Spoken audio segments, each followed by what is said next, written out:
My name is Satoshi Kono, Executive Vice President of Raccoon Holdings, Inc. Thank you all for joining us today in such large numbers. Today, in addition to our financial results for the fiscal year ended April 2026, we will also discuss our newly announced midterm management plan. I will walk you through the financial results in the first half of the presentation, and President Ogata will then detail the midterm management plan in the latter half. We have 90 minutes scheduled for today's session, but with a packed agenda, we will be moving at a brisk pace. With that, let's turn to our financial results. Let's begin with the key takeaways from our full-year financial results for fiscal year 2026. Allow me to start with the key points. We recorded 6.574 billion yen in net sales, representing a 7.8% increase on a YoY basis. Just one caveat to keep in mind. We completed the sale of the rent guarantee business at the start of the third quarter of fiscal year 2025, so the YoY figures are not directly comparable. Looking at the top right of the slide, net sales excluding our legacy Raccoon Rent business grew by 11.4% YoY, reflecting double-digit underlying growth. We recorded 1.320 billion yen in operating income, an increase of 5.3% on a YoY basis. Next, we present the real growth rate of operating income, excluding special factors. This calculation adjusts for two specific items. First, an unexpected pilot test cost of 51 million yen incurred in the fourth quarter to help formulate our business plan for the ongoing fiscal year, and second, 89 million yen in shareholder benefit expenses. While these benefit costs are factored into our forward-looking forecasts, they were absent in the previous fiscal year, so we exclude these to provide a more accurate apples-to-apples comparison. By isolating these items, our underlying real growth rate stood at 16.5% YoY. Turning to our operational highlights, the EC business drove full-year results. Full-year GMV grew by 12.0% YoY, surpassing our 10.8% target. We'll be taking a look at the actual data in a moment, but broadly speaking, domestic GMV was a particular standout, propelled by an accelerated growth rate from the second half onward. Second, the financial business delivered double-digit growth, with both Paid and Uriho posting double-digit increases across net sales and KPIs. Additionally, the cost of sales ratio, in other words, default costs, also remained very low, ensuring stable profitability. Third, as I touched on earlier, we incurred costs associated with a number of pilot tests. As part of our collaboration with Advantage Partners, which started in fiscal year 2026, we conducted pilot tests to help shape our plans for the fiscal year ending April 2027 and beyond. These pilot tests will be a recurring theme later in this presentation, so please allow me to briefly outline our objectives and actions. As outlined in today's results forecasts, our plan for fiscal year 2027 is to raise the level of promotion investment. Before committing to this, however, we naturally wanted to test the validity of this approach and ensure these investments would reliably generate returns. To this end, working alongside Advantage Partners, we conducted pilot tests across Super Delivery, Paid, and Uriho. Let me walk you through the details, starting with the blue section for Super Delivery, where we invested 40 million yen. The goal was to see if we could increase the number of new member registrations without a significant negative impact on our CPA, even when spending a substantially larger amount on advertising than before. The results were highly favorable. In the fourth quarter, the number of new member registrations via advertising rose 33.4% compared with the previous quarter, with minimal impact on our CPA. Next is Paid, where the focus was also on promotion. We invested 5.6 million yen to test additional advertising expenses and employee sales outsourcing. As a result of this test, the number of business discussions secured in April increased 50.0% compared with the average over the past year. This provided a vital piece of data for shaping our fiscal year 2027 business plan. Lastly, we invested 5.7 million yen within Uriho. Our initiatives here similarly centered on additional advertising expenses and employing sales outsourcing. And also, because Uriho relies on regional banks as sales agents, we implemented a campaign offering increased referral fees for regional banks. These efforts paid off, as the number of new memberships in April rose 26.3%, compared with the average over the past year. The shared objective across all three pilot tests was accelerating our customer base expansion, underpinned by a proactive investment strategy.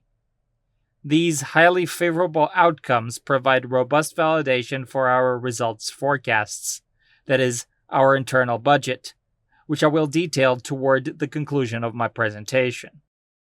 Let's now transition to our standard financial results, starting with the EC business. The full-year GMV growth rate reached 12%, comprising 14% domestic growth and 6.6% international growth. However, the metric most indicative of our current fiscal year trajectory is our fourth quarter GMV growth, which accelerated sharply to 19.0%. Notably, domestic GMV surged 23.8%, marking our strongest growth rate in several years. Two factors drove this domestic GMV acceleration, the first being a significant increase in value of transactions per customer. As regular attendees may recall, this metric had been negative since the second quarter of fiscal year 2024. However, this trend turned positive in the second quarter of fiscal year 2026, and from the third quarter onward, the pace of increase accelerated significantly. This momentum carried into the fourth quarter, which I will highlight in the upcoming data. The second factor is the increase in new buying customers. Circling back to what I touched on earlier regarding our pilot tests, these initiatives drove a substantial expansion in the number of new member registrations in the fourth quarter. As a result, the number of new buying customers expanded by 31.5%. In international EC, the external environment has been challenging due to impacts such as US tariffs and military conflicts, resulting in a slight downward trend in the number of buying customers. That said, an increase in value of transactions per customer supported GMV growth, enabling us to achieve a 6.6% growth rate. I would now like to review the key points for the financial business. Within the financial business, both Paid and Uriho recorded double-digit growth across their KPIs, with Paid full-year GMV expanding by 12.6% and accelerating significantly in the fourth quarter as the growth rate climbed to 16.5%, mirroring the momentum in our EC business. Meanwhile, Uriho's guarantee balance increased by 21.3% for the full year. Lastly, as I noted at the beginning, the ratio of cost of sales remained low due to the effect of appropriate control of credit screening, maintaining a highly stable trajectory right through the fourth quarter. Let's now move on to the consolidated results. Circling back to what I touched on earlier, net sales were up 7.8% on a YOY basis. Unfortunately, we fell short of our results forecasts of 6.74 billion yen by roughly 2.5 percentage points. While we performed very well in the second half, we could not fully make up the shortfall caused by the decline in the value of transactions per customer in the EC business during the first half. Operating income landed at 1.320 billion yen, representing a 5.3% year-on-year increase, as we were unable to fully offset that first half shortfall on this front as well. Coupled with an unexpected 51 million yen in pilot tests, this kept us slightly behind our initial forecast. As we have done for the past few years, we are also disclosing our operating income excluding advertising and sales promotion expenses. This figure came to 2.455 billion yen, a 9.2% increase YoY, while operating income excluding the costs for shareholder benefits rose 13.2% during the same period. Turning to our consolidated metrics, this slide illustrates the trends in the group GMV and Uriho guarantee balance. The trajectory shifted noticeably around the third and fourth quarters, with both showing positive trends. Looking at the YoY comparison of net sales, we are seeing growth across both the EC and financial businesses. Please note that while the financial business is still affected by the rent guarantee business, net sales excluding Raccoon Rent grew at an even stronger 14.4%. With the impact of the rent guarantee business fully behind us going into the fiscal year ending April 2027, we expect our reporting to return to standard YoY comparisons. Let's now move on to the trends in net sales by quarter. Here, you can clearly see that the growth rate has accelerated significantly, starting in the third quarter. Next, let's review our gross profit, which is primarily driven by two factors: our baseline net sales growth and the financial business, where defaults are recorded under cost of sales. As I touched on earlier, because net sales were relatively strong and our ratio of cost of sales remained extremely low, we were able to significantly expand our gross profit, extending this upward trend that started in the third quarter. Turning to expenses, specifically selling, general, and administrative expenses, we spent a considerable amount this fiscal year. This includes the pilot tests, as well as an overall greater advertising spend and sales promotion expenses throughout the year. Turning to the EC business, overseas shipping costs weighed heavily on the first and second quarter results. However, as projected, we offset this burden in the third and fourth quarters, with these overseas shipping expenses almost balancing out on a full-year basis. Operating income saw a slight increase for the fiscal year, reflecting our aggressive investments in advertising, newly introduced costs associated with shareholder benefits, and to the cost of pilot tests. Despite absorbing these upfront expenditures, our operating income excluding advertising and sales promotion expenses showed steady growth. This confirms that the profitability of our core operations continues to grow steadily. That said, overall, and due to our aggressive investments in advertising, our final operating income was limited to a slight increase. Moving to the quarterly trends, the situation is almost identical to the full-year trends. The dip in the fourth quarter in the graph on the left is due to the costs for shareholder benefits, which are recorded in the second and fourth quarters. In the fourth quarter, we recorded 43 million yen for shareholder benefits, alongside the 51 million yen cost of pilot tests. Combined, this 94 million yen in costs was the primary factor lowering our operating income. Despite this, as the graph on the right illustrates, our operating income excluding advertising and sales promotion expenses continues to grow. Next is a summary by segment, starting with the EC business. As I noted earlier, domestic full-year GMV recorded double-digit growth at 14% on a YoY basis. International full-year GMV maintained positive growth at 6.6%, despite facing some headwinds.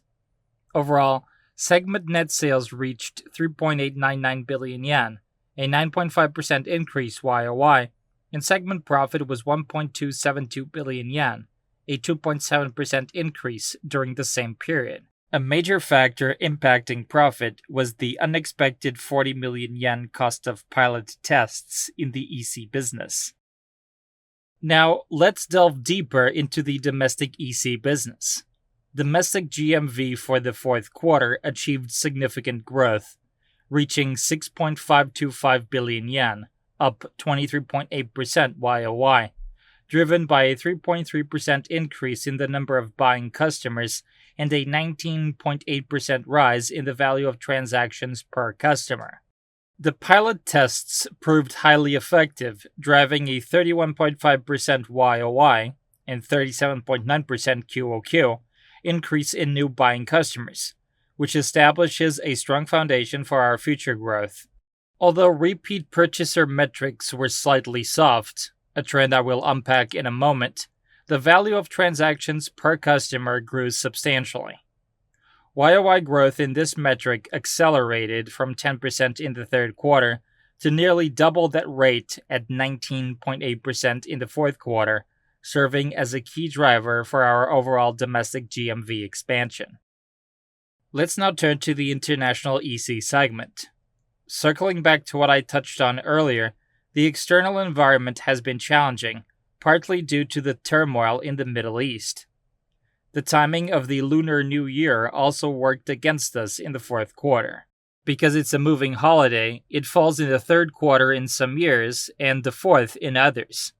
This year, it landed in the fourth, so Greater China, Taiwan in particular, faced a tougher YOY comparison. However, even though this timing shift inevitably pressured our short-term YOY growth rate, Taiwan GMV proved resilient and still maintained positive growth at 2.2%. US GMV climbed 17.3%. Even with tariffs weighing on the external environment, a sharp rise in the value of transactions per customer carried us to double-digit growth. Hong Kong stayed in a slump and remained in negative territory. Although the local economy is reportedly recovering, we have not yet resumed investment there, so the decline persisted. South Korea posted solid double-digit growth of 10.2%. Europe stood out, with GMV up 46%, a combined figure across several markets.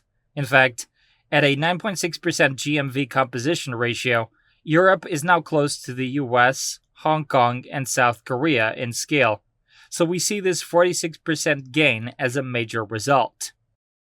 As the charts show, super delivery gross merchandise value began accelerating sharply from the third quarter. As shown in the bar charts, the value of transactions per customer turned around sharply in the third and fourth quarters. Also, as you can see from the light blue line, the number of buying customers dipped slightly in the third quarter, but rebounded firmly in the fourth.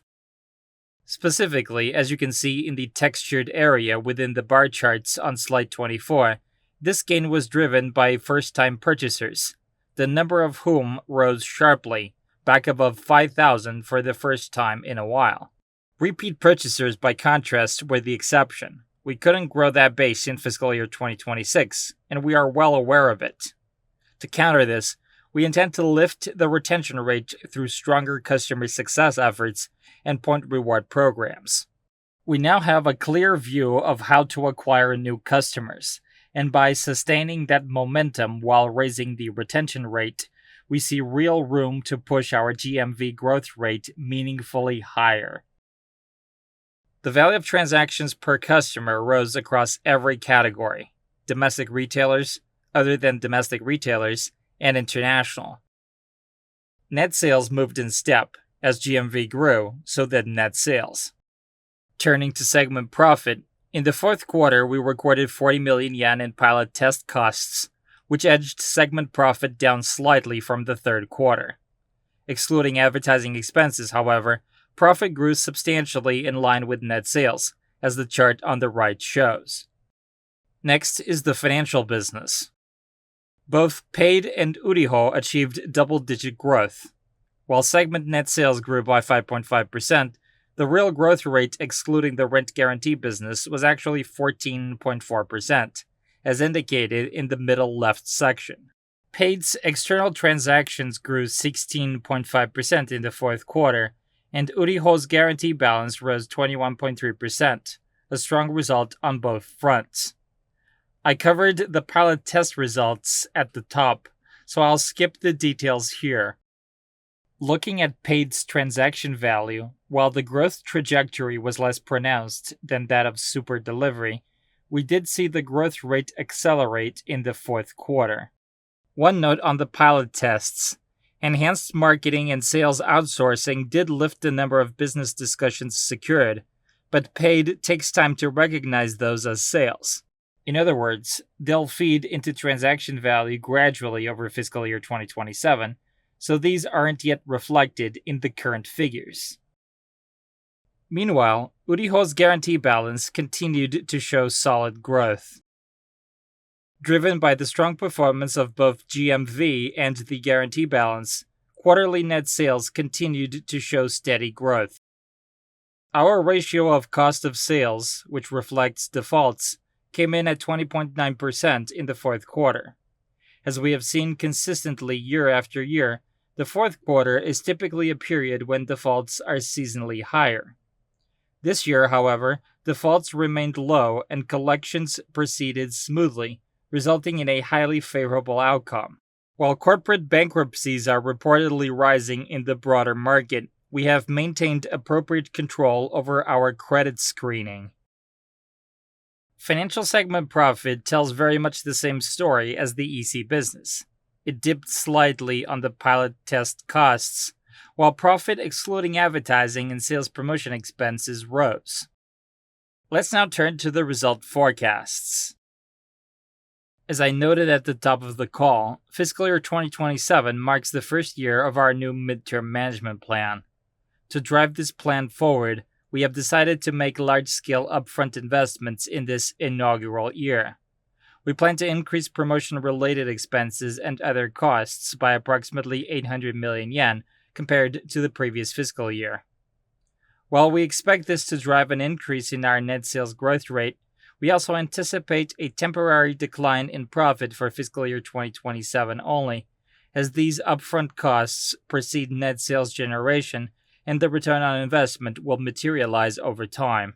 As a result, we project 7.5 billion yen in net sales, representing a full-year growth rate of 14.1%, up from the 11% recorded in the fiscal year ended April 2026. Starting this fiscal year, we will adopt adjusted EBITDA as an indicator for the intrinsic profitability of our business, a move tied to our alliance with Advantage Partners. We project 1.050 billion yen in adjusted EBITDA, representing a decline of 34.1%, and 600 million yen in operating income, a decline of 54.6%. Circling back to what I touched on earlier, fiscal year 2027 marks the first year of the new midterm management plan. Our overarching goal for this period and beyond is to significantly accelerate our growth rate. A central question in formulating this plan was projecting the impact of scaled-up promotional investments. We conducted targeted pilot tests to verify the feasibility of our top priority, namely aggressively expanding our customer base to capture the substantial white space remaining in the market. As I noted at the top of the call, these test results exceeded our expectations, providing the definitive proof needed to confidently commit to the upfront investments that form the basis of our fiscal year 2027 results forecasts. Slide 38 is a reprint of the pilot test details provided for your reference, so allow me to skip ahead. Turning to our growth investment story on slide 39, based on the pilot test results, we are raising our promotion investment levels to drive customer acquisition. To be clear, this isn't a temporary spending bump for fiscal year 2027. We are establishing a new, higher baseline for our promotion investments moving forward, as a one-off measure would be ineffective. By sustaining this higher investment baseline, we expect net sales growth to accelerate, with profit expansion naturally following suit. This charts a path toward a 14.1% net sales growth rate for fiscal year 2027, accelerating toward our quantitative target of a 15% CAGR by fiscal year 2031. Let's now move to slide 40 and the adoption of a new indicator, adjusted EBITDA. Reviewing the underlying rationale, which also links to the new midterm management plan, our ongoing collaboration and partnership with Advantage Partners serves as the foundation to accelerate M&A and human capital investments. We will also continue and extend the shareholder return measures we started last fiscal year. Given that our core operating income currently scales in the 1 to 2 billion yen range, M&A-related one-off expenses and share-based remunerated-related expenses can introduce significant short-term volatility into our reported results. To complement our standard reporting and neutralize the temporary impact of these growth investments, we are adopting adjusted EBITDA as a core metric to clearly demonstrate the underlying earnings power of our operations. We officially define adjusted EBITDA by taking our operating income and adding back depreciation, including the amortization of intangible fixed assets, alongside the amortization of goodwill, M&A-related one-off expenses, share-based remuneration-related expenses, ESOP-related expenses, and shareholder benefit-related expenses. Tracking this metric enhances the transparency of our financial results, enables a clearer understanding of growth trends, and provides a proxy for our cash-generating capability. As you are aware, adjusted EBITDA is a non-GAAP metric, meaning definitions can vary considerably from company to company. In our case, the formula incorporates two non-typical adjustment items: shareholder benefits-related expenses and ESOP-related expenses. Allow me to take a moment to explain our rationale for adding these back. Fundamentally, while shareholder benefits are a form of shareholder returns, not dissimilar to dividends, accounting standards require us to record these under selling, general, and administrative expenses. This puts pressure on operating income, which is why we believe excluding these costs provides a clearer indicator of our core business profitability. Similarly, ESOP-related expenses, which involve granting shares to employees through a trust, are primarily non-cash expenses. Because they are comparable to standard stock compensation, they are fundamentally different from routine operational costs. So our adjusted EBITDA calculation accounts for these by adding them back.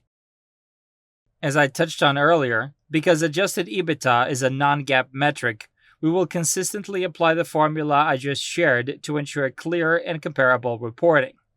As such, it is crucial that we maintain consistency so that investors are never disadvantaged by arbitrary changes to our calculations. Therefore, we will apply this formula consistently going forward, and we will clearly disclose the reconciliation from operating income to adjusted EBITDA every single quarter. As you can see, both the results for fiscal year 2026 and the results forecasts for fiscal year 2027 have been prepared using this exact breakdown. Our forecast is predicated on achieving double-digit net sales growth across every service in both our EC and financial businesses.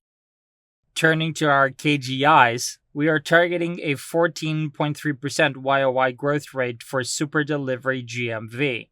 For Uriho, we are introducing the number of subscription customers as a new metric. While we will continue to report the total guarantee balance, its correlation with net sales is less direct under a subscription model. For this reason, we are now disclosing the number of subscription customers, a vital internal KPI that tracks much more closely with revenue. We are projecting a 38.8% YOY increase for this metric. Finally, for paid, we are targeting a 19.1% growth rate for GMV. We are aiming for a markedly higher growth rate than in previous years, driven by our strategic focus on acquiring large corporate accounts starting this fiscal year. As I touched on earlier when covering adjusted EBITDA, we have provided a 10-year historical recalculation of these figures for your reference. Additionally, we issued 3 press releases today detailing the new functions and plans scheduled to launch across both our EC and financial businesses in fiscal year 2027. For Super Delivery, we are scheduled to launch SD Direct next month, in July. While Super Delivery provides an efficient online platform for ordering and settlement between matched suppliers and buyers, these platform-based trades currently represent only a small fraction of a participating supplier's total transactions.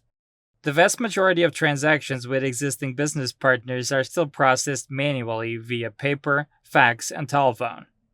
SD Direct is designed to bring these existing offline transactions onto the Super Delivery platform, completely digitalizing and streamlining the process. This service is strategically designed to expand our member base with zero transaction and settlement fees, while still providing users with the ability to invoice in-house. We aim to generate revenue through upselling and settlement fees, specifically a 3% fee generated when paid or credit cards are used, which is something we will actively encourage. Furthermore, if these newly onboarded buyers begin purchasing from existing participating companies, we earn our standard 15% commission. For Uriho, we launched Uriho Mini this June.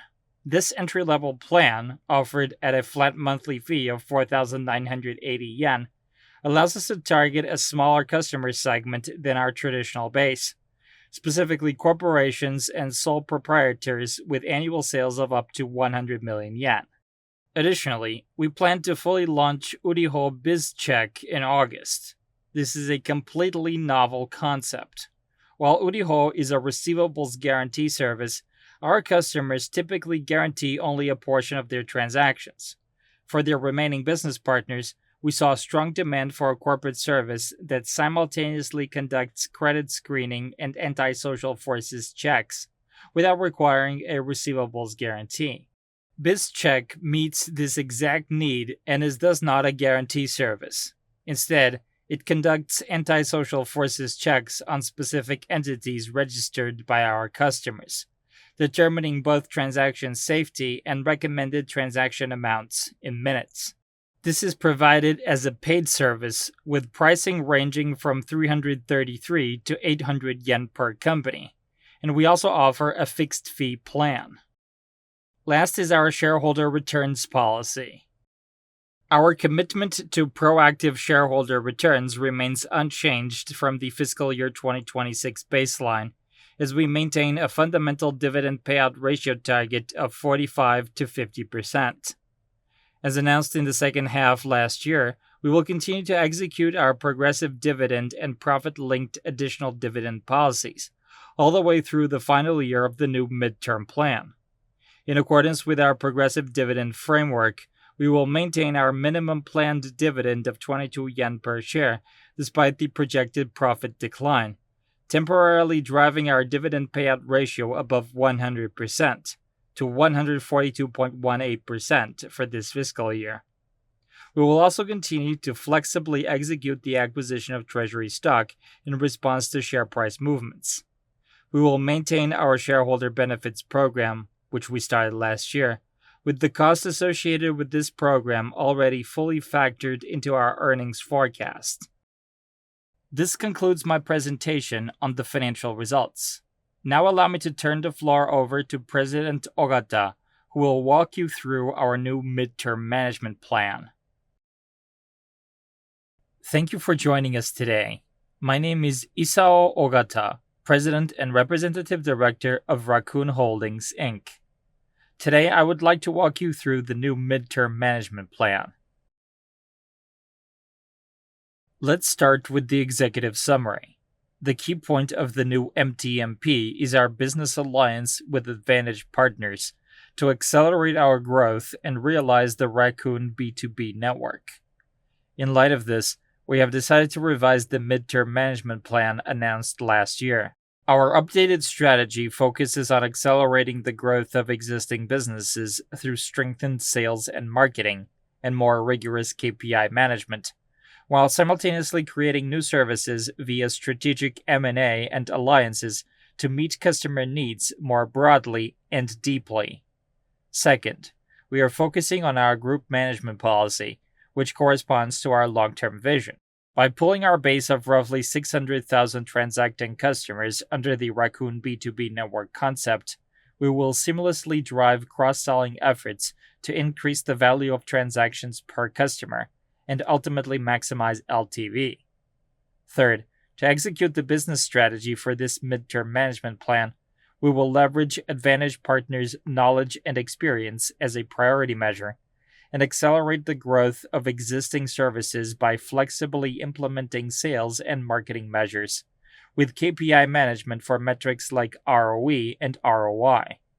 In parallel, we will create new services that will serve as pillars of growth by clarifying target areas and actively pursuing M&A and alliances. Based on these revisions, we project 7.5 billion yen in net sales for fiscal year 2027, scaling to 10.3 billion yen by fiscal year 2029, for a CAGR of 16.1%. We're also targeting 600 million yen in operating income for fiscal year 2027, growing to 2 billion yen for fiscal year 2029, for a CAGR of 14.8%. On the operating margin front, we are guiding for 8% for fiscal year 2027 and 19.4% for fiscal year 2029. Lastly, we project 1.05 billion yen in adjusted EBITDA for fiscal year 2027 and 2.45 billion yen for fiscal year 2029, for a CAGR of 15.4%, with adjusted EBITDA margin targets of 14% and 23.8% respectively. As Mr. Konno noted earlier, in line with the revisions to our midterm plan, we anticipate a temporary drop in margins due to upfront investments. Our decision to raise promotion investment levels is backed by two main factors. First, our business alliance with Advantage Partners, which brings granular and sophisticated KPI management, and revamped internal meeting structures to drive our company-wide strategy. The second factor is the highly successful pilot tests we ran in the fourth quarter of fiscal year 2026. Based on the results of those pilot tests, we will raise our advertising and marketing spend. We expect this to result in a temporary profit decline in fiscal year 2027 as these costs precede net sales generation. That said, as net sales growth accelerates due to the effects of these investments, profit is expected to recover and expand starting in fiscal year 2028. Through these initiatives, our plan targets a 14.1% net sales growth rate in fiscal year 2027 and aims for a 16.1% CAGR by fiscal year 2029. To give you a bit more color on those pilot tests, we ran them across each business for 2 months, from February to March 2026. We allocated 40 million yen to Super Delivery, 5.6 million yen to Paid, and 5.7 million yen to Uriho to test the cost-effectiveness of additional advertising. For Paid and Uriho, we also brought in outsourced sales teams to secure more business discussions. For Uriho specifically, we simultaneously ran a campaign offering higher referral fees to our regional bank partners. The results were highly encouraging. Super Delivery saw a 33.4% increase in new memberships. Paid achieved an increase of approximately 50% in the number of business discussions secured, and Uriho recorded a 26.3% rise in new memberships in April. Based on these numbers, we will move forward with our growth investments in fiscal year 2027. Allow me to direct your attention to the diagram. Looking at our actions for fiscal year 2027, the focus is clear. Grow existing services, increase group services, and promote group customer conversion and drive cross-selling. This ties directly into the core theme of the new midterm plan, which is laying the foundation and implementing the B2B network concept for early realization through our alliance with Advantage Partners Company Limited. By unlocking cross-selling across our shared customer base, we expect the B2B network to drive exponential growth in our overall business scale by fiscal year 2031. We have structured our priority measures around 2 pillars: our group strategy and the strategies of each business. Under the group strategy, we will lay the foundation for group customer conversion by integrating customer databases across services. We will drive cross-selling by designing incentives for multi-service use, such as offering special plans and awarding points. We will also create a mechanism for expanding transactions using credit limits, evolving from simple one-to-one interactions into dynamic many-to-many trading. Turning to the strategies of each business, we will accelerate the growth of existing services while simultaneously creating new services through M&A and investments. Concurrently, we are proactively building relationships with the startup industry through collaboration with VCs to cultivate our future customer base. This past February, we announced our future vision for the group in fiscal year 2031. Once the Raccoon B2B network is fully realized, we target 13.5 billion yen in net sales with a 15% CAGR, 4.4 billion yen in adjusted EBITDA with a 33% margin, and 4 billion yen in operating income with a 30% margin. Ultimately, we aim for a share price of 1,800 yen and a market capitalization of approximately 50 billion yen. Next, I'd like to take a step back and briefly review the fundamental purpose of the Raccoon Group. Allow me to briefly outline the significance of the Raccoon Group's existence. The vast majority of our customers are small and medium-sized enterprises that face the clear challenge of labor shortages and limited management resources. We utilize our proprietary technology, primarily in the field of IT, to provide systems our customers could never build on their own. By streamlining their operations, we embody our corporate philosophy, making corporate activities more efficient and convenient. To give you an example of what the world looked like before our services, retail buyers often had to close up shop for an entire day just to attend exhibitions and visit wholesalers to stock their inventory. Today, Super Delivery enables these owners to conduct wholesale transactions online without ever leaving their stores. What's more, when it comes to payments, strict conditions such as advance payment were once the norm. In fact, there was a time when physically carrying cash to wholesalers was standard business practice. Today, Paid enables deferred payment.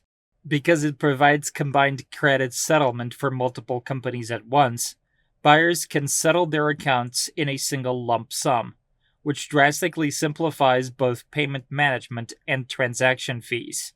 Also, looking at the selling side, for manufacturers, for example, the situation was very different before Super Delivery. Many were unable to conduct nationwide sales, meaning they had to rely on a network of regional branch offices or have sales reps physically travel around with samples. Now, simply by listing their products on Super Delivery, orders come in from all over the country, and all they have to do is ship the goods. The same efficiency applies to accounting functions. Because Paid handles everything in a single lump sum, we take on all the hassle even if a payment is slightly late or falls into arrears. Finally, for credit management, Uriho ensures that businesses receive compensation even if a partner happens to go bankrupt. Here's a chronological overview of Raccoon's history. I founded the company in 1993 entirely on my own. In fact, I did not hire our first employee until 2000. For the first 7 years, I ran it as a one-man trading business, making cold call sales visits to roughly 10,000 stores. Experiencing firsthand the manual burden SMEs carry day to day led me to explore how we could digitalize that work to make corporate activities more efficient and convenient. That drive to solve real-world problems is the origin of each business infrastructure service we offer today. The very first of these came when we launched an excess inventory sales website in 1998, clearing the surplus stock of larger companies in the aftermath of Japan's economic bubble. We took that excess inventory, broke it into small lots, and sold it as promotional goods to retailers across the country, building a large membership base of small retail stores. Because inventory clearance naturally comes to an end once the stock runs out, we leveraged this customer base, and in 2002, we're finally ready to open our B2B marketplace, super delivery, for full price and new products. The trust we had earned during our deep discount period served as our foundation, and the platform came to function much like an online wholesaler for retailers nationwide. Sales grew steadily, and in 2015, we launched our cross-border EC export sales service, Super Delivery International. Recognizing that Super Delivery customers needed a way to pay later, we built an algorithm to facilitate this, with this service starting in 2009 as SD Payment. While we faced initial collection challenges, we acquired a leasing company's subsidiary, took on its credit assessment know-how, and systematized it using AI. This system ultimately evolved into Paid, our current intercompany credit settlement service. Our receivables guarantee service also originated from that same acquisition. While there are many guarantee services that rely on in-person sales, very few specialize in serving micro and small enterprises because traditional in-person sales models are simply not cost-effective for small individual accounts. Since our core customers are SMEs, this is an important dynamic for us. To solve this, we evolved the model into Uriho, a fully online subscription-based receivables guarantee service, which now serves as the core of our receivables guarantee business. Broadly speaking, our operations are divided into two main segments, the EC business and the financial business. The common thread across all our platforms is that we take inefficient tasks once performed by hand and apply IT and other technologies to dramatically reduce the time and costs involved. Specifically, the EC business comprises Super Delivery and Super Delivery International, while the financial business comprises Paid and Uriho. Every one of these services was, we believe, the first of its kind to market, with no precedent at the time. In other words, while there are many similar services today, our fully online receivables guarantee service was also a market first when we launched it. Turning to our scale of business, compared with the fiscal year ended April 2022, Super Delivery's annual buying customers have grown from 44,000 to 66,000 businesses as of the fiscal year ended April 2026, and suppliers have also gone from 3,000 to 3,300 companies. Annual gross merchandise value, or GMV, has risen from 21.6 billion yen to 31 billion yen. Paid's annual value of transactions has grown from 34.7 billion yen to 60.5 billion yen, and Uriho's guarantee balance has expanded from 30.6 billion yen to 76.4 billion yen. Our management resources and core strengths fall broadly into three categories. The first is understanding customers. The business practices of SMEs are highly complex and idiosyncratic. In Japan, especially, the customs surrounding SME distribution and settlement are quite distinctive, which likely explains why overseas services have struggled to gain a foothold here. Because we specialized in this space from the very beginning, we possess a deep understanding of customer needs, business practices, and industry knowledge. The second is our power to utilize technology. Right from our founding, we have built everything in-house, accumulating extensive IT expertise in distribution and settlement. The third is our data assets. We conduct credit assessments for our roughly 600,000 group customers, providing them with credit limits and guaranteeing their transactions. Because transactions are constantly taking place on this basis, the resulting data has become a vital proprietary data asset for the Raccoon Group. I would now like to walk you through our group management policy. Within this scope, we are advancing our Raccoon B2B network concept to address the dual challenges SMEs face: limited resources and limited credit. Because of these constraints, small businesses often lack clear procurement channels and are naturally wary of first-time business partners. This is precisely the risk we mitigate. By comprehensively screening our customer base and backing their everyday transactions, we enable even small new companies to trade with each other safely and conveniently within our group. Ultimately, the fundamental purpose of our Raccoon B2B network is to provide diversified services that make our group customers' corporate activities more efficient and convenient. Our network is safe and convenient to use, even for first-time transactions. What's more, as creditworthiness is a cumulative process within the network, even customers with less than perfect histories are incentivized to maintain good standing. This dynamic drives conversion to group customers and enhances the utility of our services. By leveraging Raccoon's credit know-how, even newly established companies and sole proprietors can prove their credit worthiness and achieve secure, smooth completion with paid. Our customer base is heavily concentrated among very small businesses, many of which do not even appear in standard credit research databases. As a result, outside vendors often hesitate to do business with these small companies.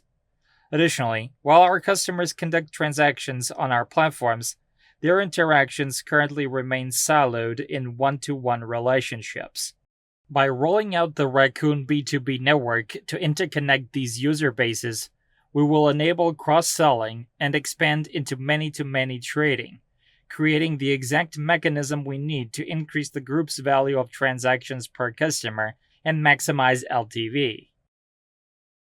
Allow me to direct your attention to the diagram. There are various ways to define our TAM, but we estimate it at roughly 5 million companies in Japan at most, compared to our current base of 600,000. To put this in perspective, while our transactions are predominantly one-to-one today, linking and integrating our customer databases will allow external providers to come forward with targeted service proposals. Given the sheer scale of our network, they could potentially offer volume discounts or highly convenient new services. We will also conduct our own research, reach out proactively, and utilize M&A to increase the number of these new service providers. Ultimately, multiplying our group customers by the value of transactions per customer drives exponential growth, and this formula is the core of the Raccoon B2B network concept. Let's now turn to the summary of our midterm management plan. Our alliance with Advantage Partners will lay the foundation for the early realization of the B2B network. We recognize that partnering with an outside fund can sometimes draw mixed reactions, but we sought this alliance to accelerate our growth strategy. Working through several investment banks, we actively looked for a partner who truly understood our corporate value and could work closely alongside us toward a shared goal. Advantage Partners proved to be the ideal match. They bring a wealth of management resources that we currently lack, which, truth to be told, are exactly the capabilities we need at this specific stage of our growth. While we are incredibly proud of our long-tenured staff and frequently praised corporate culture, the reality is that we simply do not have many individuals with the specialized expertise that MBAs or consulting backgrounds bring to the table. Historically, our growth has been driven largely by my own personal experience. With Advantage Partners, we will draw on their data analysis capabilities, objective decision-making, and proven track record of success. Guided by their advice, we will drive cross-selling among group customers and design incentives for multi-service use. For our existing services, we will leverage AP's expertise to optimize our marketing, such as agency selection and advertising ROI, to accelerate growth. Building on this foundation, we will also increase group services. Circling back to the targets I touched on earlier, for fiscal year 2029, we project 10.3 billion yen in net sales, representing a CAGR of 16.1%. For operating income, we project 2 billion yen, a CAGR of 14.8%, with an operating margin of 19.4%. We project 2.45 billion yen in adjusted EBITDA, for a CAGR of 15.4%, alongside an adjusted EBITDA margin of 23.8% and an ROE target of 25%. Allow me to walk you through our business strategy, starting with the EC segment. Here, net sales break down into fluctuating revenue and fixed revenue. For the fixed portion, while we still charge membership plan fees, the model has evolved. Paying these fees earns points, allowing customers to actively choose between paid and free membership tiers. Fluctuating revenue is calculated by multiplying GMV by our take rate. As Mr. Kono covered earlier, this fiscal year we are prioritizing new member acquisition while sustaining the rise in the value of transactions per customer. While this has always been a focus, we have identified specific areas where higher advertising spend will allow us to directly acquire more customers and expand our base. So these are areas where we want to accelerate our efforts. We position this as our key strategy. To clearly illustrate our value proposition, let's compare the world with and without super delivery, looking at it first from the manufacturer's perspective. For manufacturers who are initially unsure of what or how to sell, utilizing our platform provides immediate clarity by revealing market trends and a continuous accumulation of transaction data. When either the buyer or the seller is a large enterprise, an intermediary is often unnecessary because they possess the scale to manage transactions directly. However, when transactions occur strictly between small-scale buyers and small-scale suppliers, having a trusted intermediary becomes absolutely vital to bridge the gap. For instance, a boutique specialty shop in Shimokitazawa and a wholesaler importing Indian goods could theoretically deal with each other directly. However, because retailers must constantly source fresh merchandise and new suppliers to retain their customers, managing these individual relationships becomes unsustainable. This ongoing need for new product streams is precisely why a centralized digital marketplace is indispensable. While traditional wholesalers relying on physical logistics, brick-and-mortar showrooms, and in-person visits have become obsolete, the intermediary function itself remains crucial, a fact proven by the massive demand we unlocked by digitalizing it. Searching for and managing suppliers individually is highly inefficient, but our platform eliminates this friction by allowing retailers to easily discover and connect with numerous manufacturers in a single marketplace. While physical sales visits limit a buyer to 2 or 3 companies a day, super delivery allows retailers to browse dozens of suppliers at their leisure, outside of store hours, while gauging market rates. Crucially, overseas expansion presents an immense challenge for small and medium-sized manufacturers, as it is simply unrealistic for them to exhibit and hand out samples at international trade shows with interpreters and foreign language slide decks. This is precisely where our platform thrives. We already handle a massive volume of international transactions, making cross-border EC a core strength where we truly excel. Moving forward, we aim to support many more small and medium-sized manufacturers in opening shops and expanding overseas, fully resolving the barriers of language, logistics, and contracts. Our plan for super delivery centers on strengthening the customer base. To acquire new customers, we will identify focus categories, refine targeting, and expand database-driven advertising investments. To advance our overseas localization strategy, we will tailor our approach in key target markets by prominently featuring tariff details and region-specific bestsellers. We will also strengthen our customer interfaces to elevate the value of transactions per customer, utilizing data analytics to execute proactive outreach and tailored proposals through all our touchpoints, including visits, calls, and emails. We will support new shop launches, continuously improve product searchability and UX, and enhance supplier-facing functionality. Furthermore, to build out our wholesale infrastructure, we announced SD Direct today, which opens up our order processing and settlement infrastructure to fully digitalize the traditional analog orders that super delivery participating companies receive from their existing business partners. For super delivery on a standalone basis, we project 48.65 billion yen in GMV for fiscal year 2029, representing a CAGR of 16.2%.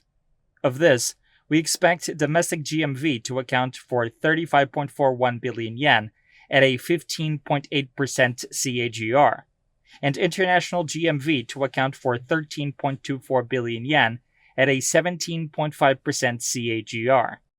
We are targeting 60,588 buying customers, an increase of 15.7%, and 226,480 yen in value of transactions per customer, up 1.1%. Let's now cover the financial business. Net sales are calculated by multiplying transaction volume by the guarantee rate, with transaction volume driven by the number of member companies multiplied by the value of transactions per company. Expanding this member company base remains our primary strategic focus. Without paid, credit risk and collection concerns severely restrict B2B trading expansion, especially with micro enterprises, leading many companies to turn away small businesses entirely. Paid allows these companies to transact securely while completely removing the burden of billing operations, which is a notorious structural challenge for SMEs. I speak from personal experience here. When a smaller counterpart asks to push a payment to the next month, it creates real shipping uncertainties because you simply don't know if you should release their pending orders. At the same time, if you call them and press the issue, you risk straining a valuable customer relationship, which is why we resolve this friction entirely by stepping in as a neutral third party. Historically, domestic SMEs primarily transacted with local partners, but the rise of e-commerce has brought an influx of orders from distant, completely unknown parties. In today's fast-paced environment, taking the time to meet face-to-face or build trust gradually simply isn't an option. Consequently, relying on traditional gut instinct and experience to extend credit to total strangers is no longer realistic. That is exactly why we developed Paid to serve as the definitive B2B settlement infrastructure, and given these structural market shifts, we expect its penetration to accelerate significantly. Our strategy for expanding the customer base centers on generating recognition and customer inflow through targeted online marketing. This includes diversifying our approach through a combination of SEO, listings, participation in exhibitions, and other measures. Concurrently, we are stepping up our outbound efforts by expanding our sales force, generating direct customer inflow through field activation. We are also working to maximize partner ecosystems, such as agencies and in the area of sales outsourcing. Furthermore, to drive wider usage and increase both ARPU and LTV, we are focused on boosting the rate of paid usage among our existing customers. We will accomplish this by strengthening our customer success structure, which includes developing robust onboarding and follow-up structures, as well as offering dedicated sales promotions and functions to our top-tier customers. At the same time, we are enhancing our core service functions to improve usability through seamless integration with various IT and CRM tools, simplifying the registration process and strengthening fraud prevention measures. Moving on to the numbers for Paid. Our target for transaction volume in fiscal year 2029 is 87.818 billion yen, representing a CAGR of 23.6%. We project 2.112 billion yen in net sales, an increase of 23.9%. Let's now look at Uriho within the financial business. If we break down Uriho's net sales structure, it equals the guarantee balance multiplied by the rates. The guarantee balance itself is the number of registered companies multiplied by the guarantee amount. Consequently, expanding our customer base remains central to our strategy here as well. Comparing a world with and without Uriho, the fundamental issue of receivables guarantee remains the same. It is devastating if a business partner goes bankrupt. However, unlike in the past, we are now in an era where companies must do business with partners they have never met face to face. Uriho allows us to provide a reliable guarantee against this risk. While Japanese business culture is traditionally built on a foundation of mutual trust, the landscape overseas is completely different. Receivables guarantees evolved long ago and have achieved incredibly high market penetration abroad. Today, this is a massive global industry, with several major players operating on a truly international scale. Frankly, large corporations in Japan rarely need this kind of service. When a major prime-listed corporation places an order, securing a guarantee is rarely top of mind. Maybe some businesses obtain a guarantee as a matter of routine that I do not know, but the true credit risk remains concentrated among micro, small, and medium-sized enterprises, particularly unfamiliar partners without a database entry and no credit scores. That is precisely why we stepped in to fill this gap. Since managing these smaller accounts through traditional field sales would be entirely unprofitable, we developed a fully web-based, subscription-based receivables guarantee model. This is a business tailored specifically for the internet. As we grow our customer base, our goal is to ultimately make credit management operations a standard practice, rather than something special for everyday SMEs. In a world without Uriho, risk management is entirely post-incident. Companies panic only after a bankruptcy or uncollected receivables arise. One can attempt to send demand letters or make collection calls, but the reality is that debt recovery is virtually impossible once an insolvent partner lacks the capital to pay. With Uriho, we mitigate these losses through the collective pool of our subscription guarantee fees. More importantly, as experts, we proactively manage risk by screening credit limits to determine trading safety in the first place, allowing companies to outsource their entire credit assessment. Given our proprietary data assets and credit know-how spanning approximately 600,000 companies, we are uniquely positioned to deliver vastly superior outcomes compared to person-dependent assessments rooted purely in intuition and experience. Allow me to share with you our strategy for Uriho. To expand our base, we will increase recognition and generate customer inflow through online marketing. This includes increasing recognition by diversifying our advertising methods through listing and placing ads on industry-specific media. We will also step up outbound sales with an increased sales force, strengthen our existing sales teams, and maximize our partner ecosystems. Last is Uriho Mini, our receivables guarantee service for businesses with low annual sales, which launched today. As I noted earlier, since large corporations are not our primary focus, micro, small, and medium-sized enterprises represent our most critical target demographic. We created this introductory service to prioritize getting these small or newly established companies to use our platform first. Through this framework, users can perform an initial credit check on potential business partners using our BizCheck function. If the system confirms a high level of safety, businesses can proceed with the transaction immediately.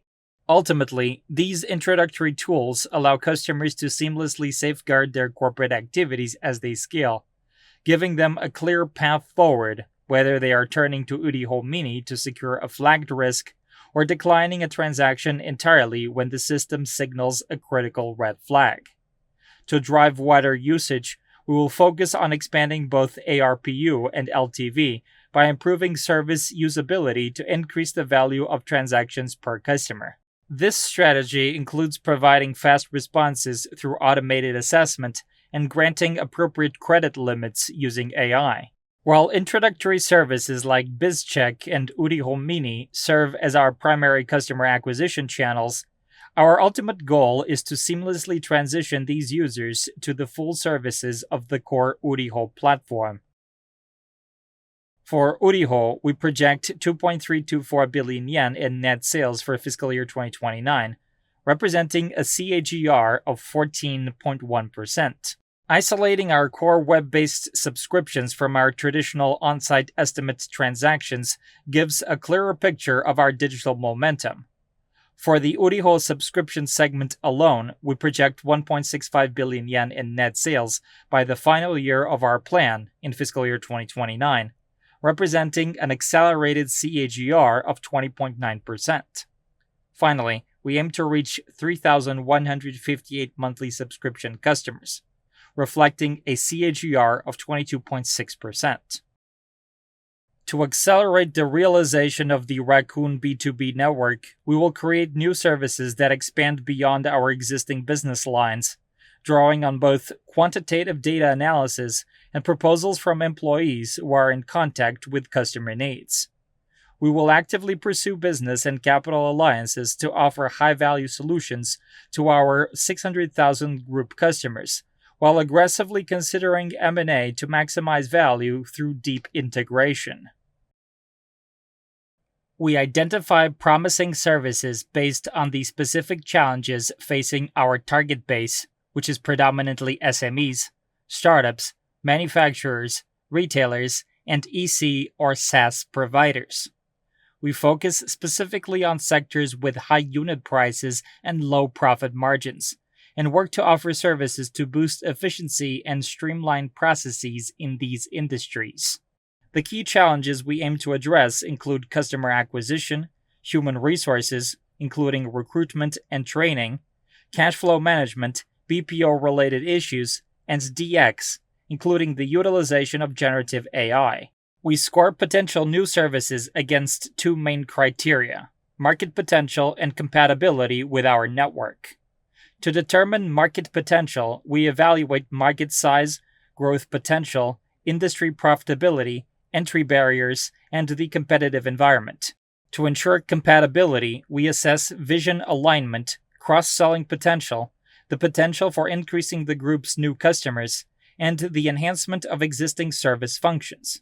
Moving forward, we are actively engaging in proactive sourcing activities to identify target companies across all three execution paths: in-house development, strategic alliances, and M&A. Creating these services will generate 4 distinct synergies, starting with vision achievement, as we automate and streamline infrastructure to make the corporate activities of SMEs more efficient. Second is cross-selling, which transitions our network to a many-to-many trading model, creating an ecosystem where entering any single service allows customers to easily and conveniently utilize multiple group offerings. Additionally, by expanding into new domain services targeting SMBs, partnering with companies that hold established customer bases will significantly accelerate our growth. For example, if a partner serving 10,000 companies joins our ecosystem, we can rapidly expand that customer base to 30,000 or even 50,000 companies within our network. Finally, we plan to drive the continuous enhancement of existing service functions by ensuring that each of our current offerings receives ongoing upgrades. This summarizes the expected synergies for this segment. Addressing our cash allocation, we project cash flows from operating activities of approximately 3 billion yen, supported by 5.7 billion yen in cash on hand and a credit facility limit of 7.95 billion yen.